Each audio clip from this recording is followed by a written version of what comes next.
54 বছরে দেশের টাকা লুটপাট হয়েছে সকল আমলে। কেউ ফিরিস্তা ছিলেন না, বুকে হাত দিয়ে বলতে পারবেন না আমরা ফিরিস্তা ছিলাম। কেউ করেছেন কম, কেউ করেছেন বেশি। শুধু ফ্যাসিবাদী 15.5 বছরে বাংলাদেশ থেকে 28.5 লক্ষ কোটি টাকা বিদেশে পাচার করা হয়েছে। এই টাকা কার?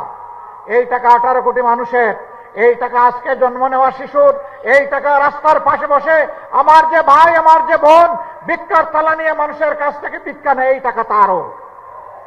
আমার যে ভাই হাড়ভাঙ্গা পরিশ্রম করে চা বাগানে কাজ করে, অথবা রিক্সা চালায়, অথবা অন্য কোনো যানবাহন চালায়, কিংবা কোনো মেল ফ্যাক্টরি ইন্ডাস্ট্রিতে কাজ করে, অথবা ক্ষেতের মধ্যে কুদাল এবং লাঙ্গল চালায়, এই টাকা তার।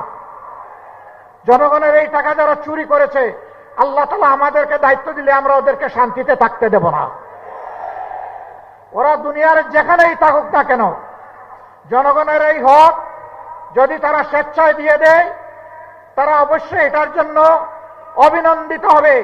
কিন্তু যদি ফেরত না দেয়, রাষ্ট্র ইনশাআল্লাহ ওদের মুখের ভিতর দিয়ে হাত ঢুকে পেটের ভিতর থেকে বের করে নিয়ে আসবে। কাউকে ছাড় দেওয়া হবে না ইনশাআল্লাহ। সেই টাকা রাষ্ট্রীয় কোষাগারে যোগ হবে।